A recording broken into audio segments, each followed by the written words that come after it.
Hello dear student, कैसे हैं आप लोग? अच्छे ही होंगे आप लोग। एक नया दिन, एक नई इन्फॉर्मेशन के साथ मैं लेकर आया हूँ एक ऐसा इन्फॉर्मेशन जो पिछले दिनों से काफ़ी प्रचलन में है।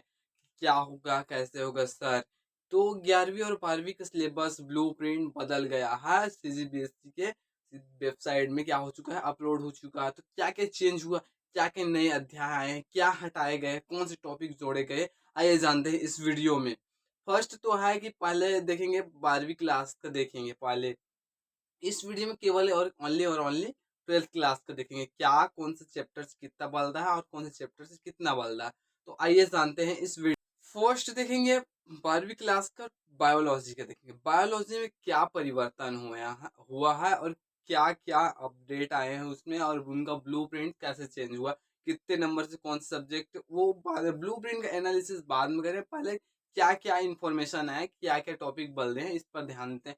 तो पहला इकाई 12वीं क्लास के बायोलॉजी क्लास के पहले यूनिट से क्या हुआ, पहला चैप्टर डिलीट हुआ है। जियो में जनन, ये चैप्टर डिलीट हुआ है। उसके बाद दूसरा यूनिट में कोई चेंज नहीं हुआ है। और तीसरा यूनिट से खाद्य पदार्थों एवं कार्य नीति, ये चेंज हुआ है। और उसके बाद पांचवी यूनिट से क्या, पर्यावरण मुद्दे, ये डिलीट हुआ है। उसमें क्या क्या है, पहले ब्लूप्रिंट को क्या दिया था कि यूनिट यूनिट वार नंबर को क्या प्रेजेंट किया था सीजीबीएसई।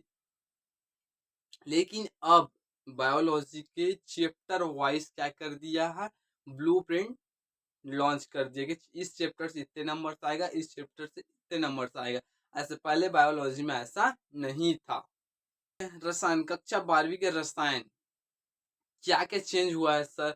तो पहला ही कक्षा 12वीं के रसायन से पहला ही चैप्टर डिलीट, ठोस अवस्था ही डिलीट कर दिया। कुल टोटल कितने चैप्टर डिलीट कर दिए हैं कक्षा 12वीं के रसायन से? 6 चैप्टर डिलीट कर दिया है। 6 चैप्टर में से पहला चैप्टर ही ठोस अवस्था में है। उसके बाद पृष्ठ रसायन चेंज कर दिया गया है। पृष्ठ रसायन चेंज करने के बाद तत्वों के निष्कर्षण के सिद्धांत एवं प्रक्रम को डिलीट कर दिया। पी ब्लॉक के तत्वों को डिलीट कर दिया गया है। और है बहुलक और दैनिक जीवन में रसायन को डिलीट कर दिया गया है। और पूरे नंबर्स में क्या हुआ है, नंबर्स इस चैप्टर के कितने नंबर्स आएगा, इस चैप्टर के कितने नंबर्स आए, उसमें पूरे बदलाव हो चुके हैं। तो ये था 6 चैप्टर्स रसायन से डिलीट हो चुके हैं, पूरे नए सिलेबस हो चुके हैं। ऐसे चैप्टर को डिलीट किए हैं जो 9वीं और 10वीं में है, ऐसे चैप्टर्स को डिलीट किए।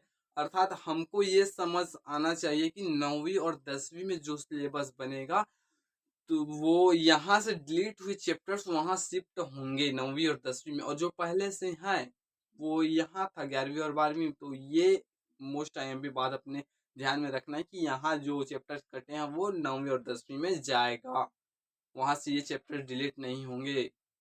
आइए, तो फिजिक्स में कुछ सिलेबस बदलाव हुए हैं, नंबर्स बदलाव हुए, नंबर चेंज हुए। इस चैप्टर से इतने नंबर, इस चैप्टर से इतने नंबर, पूरे डिफरेंट डिफरेंट हो चुके हैं। उसको वीडियो एनालिसिस करेंगे ब्लूप्रिंट का। तो उसमें तो एक यूनिट कट गया है, संचार व्यवस्था, ये यूनिट कट गया है, इस चैप्टर कट गया है संचार व्यवस्था, क्योंकि संचार व्यवस्था 10वीं क्लास में है, इसलिए इस चैप्टर को काट दिया गया है। संचार व्यवस्था, रेडियो, टीवी, ये इतने को पढ़ते रहेंगे। जैसे नए जनरेशन बढ़ रहे, उनकी टेक्नोलॉजी बढ़ रही, इस कारण से उनको क्या कर दिया, हटा दिया गया। और कुछ चेंज नहीं हुआ है इसमें, सिलेबस में चेंज हुआ है थोड़ा बहुत। फिजिक्स वही है, बस टॉपिक्स चेंज हुए हैं। क्या चेंज हुआ है जान लेते हैं थोड़ा। तो चेंज कुछ नहीं है, बस उसके नंबर से ब्लूप्रिंट से परिवर्तन हुआ है। नाटक, कहानी, ये सब वही है। न्यूज, समाचार पत्र, ये सब वही है, बट कुछ चेंज हुए हैं। क्या कैसे ऐसे करके ब्लूप्रिंट के हिसाब से ब्लूप्रिंट के नंबर्स बदले हैं कि इस चैप्टर से इतना नंबर आएगा, इस चैप्टर से इतना नंबर आएगा, ये आरओ से इतना नंबर से आएगा, वितान से इतना नंबर से आएगा। इसमें परिवर्तन हुआ है और कोई वो उसमें कोई ज्यादा चेंज नहीं हुआ है हिंदी में। तो इसके बाद तो बात करते हैं इंग्लिश के। इंग्लिश में क्या क्या चेंज हुए सर? तो इंग्लिश में कुछ चेंज, बहुत सारे चेंज हुए। जो ऊपर के राइटिंग सेशन है और रीडिंग सेशन, इसमें परिवर्तन हुए हैं, उसके नंबर में परिवर्तन हुए हैं।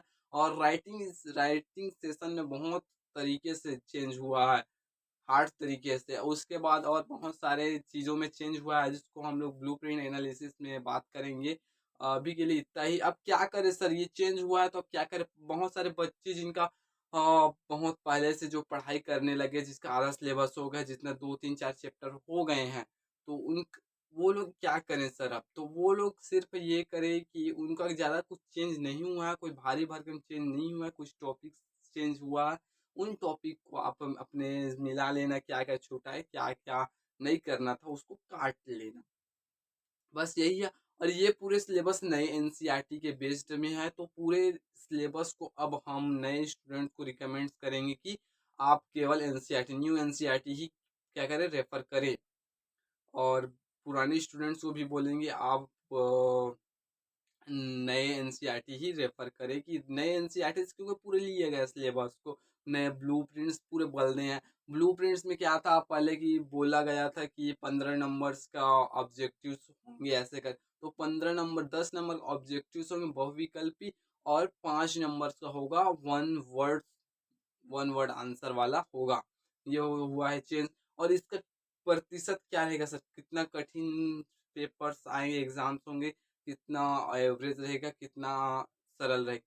तो 30% सरल रहेगा, सभी सब्जेक्ट 30% सरल रहेगा, और 50% एवरेज रहेगा, औसत रहेगा क्वेश्चन।